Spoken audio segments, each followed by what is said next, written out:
اگر کوئی نماز کو آخری وقت میں پڑھ رہا ہے اور پوری نماز وقت میں ادا ہو جائے لیکن آخری 1 یا آدھا منٹ دوسرے وقت میں ادا ہو جائے تو کیا وہ نماز ادا ہوگی یا قضا کرنی ہوگی؟ شیرین خان انڈیا سے۔ تو نماز دیکھیں، اگر قضا وقت میں بھی کچھ نماز ہو گئی تو نماز ہو گئی اس کی، تو اور اس بحث میں پڑھنے کی ضرورت ہی نہیں ہے کہ ادا ہوئی یا قضا ہوئی، کیونکہ چاہے ادا کی نیت سے پڑھی ہو قضا کی نیت سے پڑھی ہو، نماز بہرحال ادا اس کی ہو جائے گی۔ باقی یہ کہ اگر البتہ فجر کی نماز اگر کسی نے شروع کی اور سلام پھیرنے سے پہلے سورج کا کنارہ نکل آیا تو پھر حنفیہ کے نزدیک اس کی نماز ٹوٹ جائے گی، اس کو سورج ایک نیزہ بلند ہونے کے بعد یعنی سورج نکلنے کے 15-20 منٹ کے بعد وہ نماز لوٹانی پڑے گی۔ البتہ دیگر ائمہ کے نزدیک نماز اس کی ہو جائے گی، اگرچہ ایسا کرنا جائز نہیں ہے لیکن ہو جائے گی۔ دونوں طرف احادیث ہیں، حدیث میں آتا ہے کہ جس شخص نے من ادرک رکعۃ قبل طلوع الشمس فقد ادرک الفجر، جس نے طلوع شمس سے پہلے فجر کی 1 رکعت بھی پا لی تو اس کی نماز ہو گئی۔ یہ صحیح حدیث ہے بخاری کی، لیکن اس کے اگینسٹ میں دوسری حدیث بھی ہے جس میں نبی صلی اللہ علیہ وسلم نے سورج نکلتے ہوئے نماز پڑھنے سے منع کیا ہے اور ہر قسم کی نماز اس میں داخل ہے۔ تو دونوں حدیثوں میں تعارض کی وجہ سے کہ احناف نے احتیاط والے پہلو پر عمل کیا کہ اگر ذرا بھی کنارہ سورج کا نکل آیا تو نماز آپ کی فاسد ہو جائے گی، آپ پر لازم ہے کہ یہ نماز آپ دوبارہ لوٹائیں۔ یہ فجر میں، باقی سب نمازیں ہو جاتی ہیں، لیکن جائز نہیں ہے اتنی تاخیر کرنا کہ نماز کا ایک حصہ بھی قضا ہو۔ مغرب کا وقت عشاء کی اذان شروع ہونے تک رہتا ہے یا آسمان پر سیاہی پھیلنے کے ساتھ مغرب کا وقت ختم ہو جاتا ہے؟ فاطمہ ظہور سعودی عرب سے۔ مغرب کا وقت آسمان پر جب سفید جو شفق ہے نا، سفید کنارہ غائب ہو جائے، دیکھیں جب سورج غروب ہوتا ہے تو آسمان پہ آپ کو سرخی نظر آتی ہے، سرخ ایک یعنی سرخی نظر آتی ہے، تو وہ ہوتے ہوتے کیا ہوتا ہے کہ وہ سرخی بالآخر غائب ہو جاتی ہے، پھر ایک سفیدی ہوتی ہے جو وائٹنس ہوتی ہے، وہ وائٹنس بھی غائب ہو جاتی ہے، تو اس کو شفق ابیض اور شفق احمر کہتے ہیں، یعنی سرخ شفق اور سفید شفق۔ پہلے سرخ روشنی غائب ہوتی ہے، پھر جو وائٹنس ہے وہ غائب ہو جاتی ہے، تو جو سرخ روشنی جب غائب ہوتی ہے تو پھر عشاء کا وقت شروع ہو جاتا ہے اور مغرب کا وقت ختم ہو جاتا ہے۔ اذانیں اکثر لیٹ ہوتی ہیں، اس لیے اذان پر نمازوں کے وقت کا پر اعتماد نہیں کیا جا سکتا، تو سرخ روشنی سے پہلے مغرب کی نماز پڑھنا فرض ہے، اگر نہیں پڑھی تو نماز قضا ہو جائے گی۔ البتہ مغرب میں اتنی تاخیر درست نہیں ہے، سفر میں تو آپ اتنی تاخیر کر سکتے ہیں، بلا وجہ اتنی تاخیر صحیح نہیں ہے، بلکہ مغرب میں جلدی کرنا یہ نبی صلی اللہ علیہ وسلم کا ہمیشہ معمول یہ تھا کہ غروب آفتاب کے بعد آپ صلی اللہ علیہ وسلم مغرب میں جلدی کرتے تھے، تو نماز جیسے سورج غروب ہو جائے تو مغرب میں جلدی کرنا لازم ہے۔ ظہر اور عصر کی نماز کا وقت، ظہر کا ٹائم کب تک ہوتا ہے؟ عصر تک رہتا ہے یا پہلے ختم ہو جاتا ہے؟ احسن ساؤتھ افریقہ سے۔ لیکن جیسے ہی ظہر کا ٹائم ختم ہوتا ہے عصر کا شروع ہوتا ہے، جیسے ہی عصر کا شروع ہوتا ہے ظہر کا ختم ہوتا ہے، دونوں ملے لیں، جو راجح قول اور جمہور کا قول ہے۔ لیکن ظہر کا ختم کب ہوتا ہے اور عصر کا شروع کب ہوتا ہے، اس کے بارے میں فقہا کی 2 رائے ہیں اور دونوں قرآن و سنت سے ثابت ہیں۔ تینوں ائمہ، امام شافعی، امام مالک، امام احمد ابن حنبل، اسی طرح حنفیہ میں جو صاحبین ہیں امام محمد، امام یوسف جو امام حنیفہ کے شاگرد ہیں، ان کی رائے یہ ہے کہ ہر چیز کا سایہ جب ایک مثل ہو جائے اور جو زوال کا سایہ ہے وہ بھی ملا کے۔ زوال کا سایہ کیا ہے؟ جب سورج بالکل سر پہ ہوتا ہے تو آپ کوئی بھی چیز یعنی آپ خود کھڑے ہو جائیں تو ایک چھوٹا سا آپ کا سایہ بنا ہوا ہوتا ہے اس وقت۔ یہ سایہ سورج ڈھلکنے سے نہیں ہوتا، بلکہ یہ سایہ اس لیے ہوتا ہے کہ سورج آپ کے بالکل سر کے اوپر سے گزرتا نہیں ہے، تو اس کو زوال کا سایہ کہتے ہیں، یعنی وہ سایہ جو زوال کے وقت ہوتا ہے۔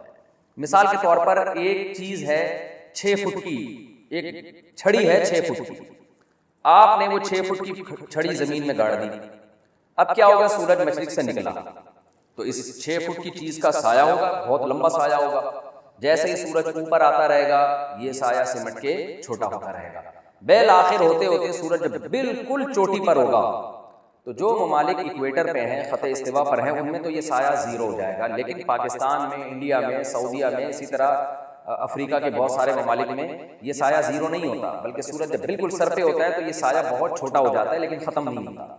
یعنی ایک وقت آتا ہے کہ سایہ سمٹ کے انتہائی چھوٹا ہو جائے اور پھر مزید چھوٹا نہ ہو بلکہ اب دوبارہ بڑا ہونا شروع ہو، تو یہ جو جب سب سے زیادہ چھوٹا ہو جائے گا، سورج بالکل جب سر پہ ہوگا تو اس سائے کو کہتے ہیں زوال کا سایہ۔ اب فرض کر لیں ایک 6 فٹ کی چیز ہے اور سورج جب بالکل آپ کی کھوپڑی شریف پہ پہنچا تو اس 6 فٹ کی چیز کا سایہ رہ گیا 1 فٹ، اور اب مزید 1 فٹ سے کم نہیں ہو رہا بلکہ سورج جب مغرب کی طرف ڈھلکنا شروع ہوتا ہے تو یہ 1 فٹ کا سایہ ادھر کو کھسک کے لمبا ہونا شروع ہو جاتا ہے. تو یہ والا سایہ کہلاتا ہے فیء الزوال، زوال کا سایہ. اب ظہر کا وقت کب شروع ہوگا؟ جمہور علماء کے نزدیک جیسے ہی سورج ڈھلکتے ڈھلکتے ڈھلکتے ڈھلکتے کنارے پہ جاتا ہے، یہ 6 فٹ کی جو چھڑی تھی اس کا سایہ پھیلنا شروع ہوگا اور یہ 6 فٹ کا سایہ بن جائے گا. تو ابھی نہیں ہوا، بلکہ وہ 1 فٹ کا سایہ جو زوال کے وقت تھا وہ بھی اس میں ایڈ کریں گے. تو 6 فٹ پلس 1 فٹ 7 فٹ کا جب سایہ ہوگا تو یہ وہ سایہ ہے جبکہ جمہور کے نزدیک ہر چیز کا سایہ 1 گنا بڑھ گیا ہے. یعنی اس میں زوال کا سایہ نکال کے ہر چیز کا سایہ 1 گنا بڑھ چکا ہے، یعنی اتنا ہی ہو گیا جتنی وہ چیز ہے. تو جمہور علماء کے نزدیک ظہر کا وقت ختم ہو گیا اور عصر کا وقت شروع ہو گیا. تو یہ خوب اس بات کو سمجھے. جبکہ امام ابو حنیفہ کا جو مشہور قول ہے اس کے مطابق ہر چیز کا سایہ جب زوال کے سائے کے علاوہ دگنا ہو جائے. مثال کے طور پر زوال کا سایہ تھا 1 فٹ اور چیز 6 فٹ کی ہے، تو امام ابو حنیفہ کے نزدیک جب سورج غروب ہوتے ہوتے ہوتے ڈھلتے ڈھلتے اس 6 فٹ کی چیز کا سایہ 12 فٹ ہو جائے گا اور پلس وہ زوال والا سایہ یعنی 13 فٹ ہو جائے گا، تو ظہر کا وقت ختم ہو گیا اور عصر کا وقت شروع ہو گیا. دونوں کے اپنے اپنے دلائل ہیں، مضبوط دلائل ہیں. جمہور کی دلیل حدیث جبریل ہے جس میں آتا ہے کہ حضرت جبریل علیہ السلام نے آپ صلی اللہ علیہ وسلم کو نماز پڑھائی. ہر چیز کا سایہ جب 1 مثل ہو گیا تھا تو ظہر کی نماز اس وقت پڑھائی اور پھر اس کے بعد عصر پڑھائی، اور آپ نے فرمایا کہ یہ ظہر، یہ مشہور حدیث ہے، ظہر سے عصر تک کا یہ وقت ہے اور یہ عصر سے یہ عصر کا وقت ہے. تو وہ اس میں 1 مثل پہ پڑھائی، یہ حدیث جبریل ہے. لیکن امام حنیفہ کے دلائل بھی بہت مضبوط ہیں. بخاری مسلم کی حدیث ہے، آپ صلی اللہ علیہ وسلم نے فرمایا میری امت کی اور پچھلی امتوں کی مثال اس شخص کی ہے ایسی ہے کہ ایک مزدور نے فجر سے ظہر تک محنت کی، اس کو اجر 1 گنا ملا، 1 قرات ملا. ایک نے ظہر سے عصر تک محنت کی، اس کو بھی 1 قرات ملا. اور ایک نے عصر سے مغرب تک محنت کی، یعنی اس امت نے گویا عصر سے مغرب تک محنت کی اور اس کو 2 قرات ملے. عمل کم کیا، کم ٹائم میں کیا اور اب اجر دگنا مل رہا ہے. تو یہود و نصارہ نے پوچھا اللہ یہ امت عمل کم کر رہی ہے، اس کو اجر دگنا مل رہا ہے. اللہ تعالیٰ قیامت کے دن کہے گا بھائی میں نے تمہیں جتنا تمہارا اجر بنتا تھا دیا ہے نا، ان کو زیادہ دے دیا تو میرا فضل ہے، تم پہ ظلم تھوڑی کیا میں نے. مشہور حدیث ہے.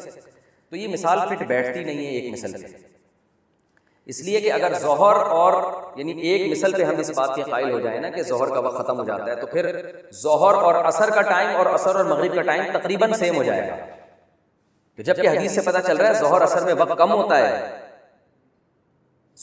عصر مغرب میں وقت کم ہوتا ہے اور ظہر عصر میں وقت زیادہ ہوتا ہے. تو یہ جب ہی ہوگا جب آپ عصر کو مثل ثانی پہ پڑھیں. تو اور بھی دلائل ہیں.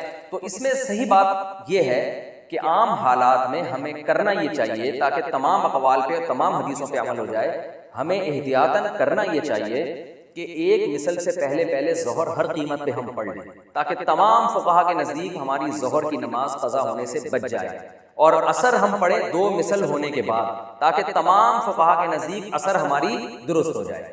جیسے کہ ہمارے بر صغیر میں اور بہت سارے علاقوں میں عمل ہے کہ ہم عصر 2 مثل کے بعد پڑھتے ہیں. اس کا فائدہ یہ ہوگا کہ تمام فقہا کے نزدیک ہماری عصر کی نماز بالاتفاق صحیح ہو جائے گی. اور افضل بھی یہ عمل ہے، افضل اس لیے کہ رسول اللہ صلی اللہ علیہ وسلم کا دوسری حدیث سے پتہ چلتا ہے کہ عام معمول یہی تھا کہ عصر میں آپ تاخیر کیا کرتے تھے. لیکن بہرحال گنجائش اس پر بھی ہے. سفر میں اگر آپ ہیں، کوئی جلدی ہے تو پھر آپ 1 مثل کے بعد بھی پڑھ سکتے ہیں، اس پہ بھی عمل کرنا جائز ہے. جیسے کہ ہم جب سعودی عرب جاتے ہیں تو ہم تو انہی اماموں کے پیچھے نماز پڑھتے ہیں حرم میں بھی، تو وہ تو جلدی پڑھ رہے ہوتے ہیں، 1 مثل کے بعد پڑھ رہے ہوتے ہیں. تو جائز اس قول پر بھی عمل کرنا ہے. لیکن تمام دلائل میں اگر آپ تطبیق دینا چاہیں تو افضل یہی ہے جو ہمارے بلاد میں بر صغیر میں ہو رہا ہے کہ 2 مثل پہ عصر پڑھی جاتی ہے. اس میں فائدہ یہ ہوگا کہ تمام فقہا کے نزدیک آپ کی عصر کی نماز بلا کراہت درست ہو جائے گی. لیکن ظہر میں آپ یہ احتیاط کریں کہ 1 مثل سے پہلے ظہر کی نماز آپ لازمی پڑھ لیں تاکہ تمام فقہا کے نزدیک آپ کے ظہر کی نماز قضا ہونے سے بچ جائے. البتہ سفر میں آپ کیونکہ جلدی ہوتی ہے انسان کو اور سفر میں ویسے بھی شریعت نے بہت سی گنجائشیں دی ہیں، تو سفر میں آپ ویسے ہی جمہور کے قول پر عمل کر سکتے ہیں کہ یعنی 1 مثل کے فوراً بعد آپ عصر کی نماز پڑھ لیں، یعنی اس میں جلدی پڑھنے میں کوئی حرج نہیں. اور جب عرب وغیرہ کنٹری میں جاتے ہیں کیونکہ وہاں جماعت کی نماز ہوتی ہے مثل اول پہ عصر کی نماز، تو وہاں جماعت کی فضیلت کو حاصل کرنے کے لیے بھی مثل اول پہ نماز پڑھنے میں کوئی حرج نہیں.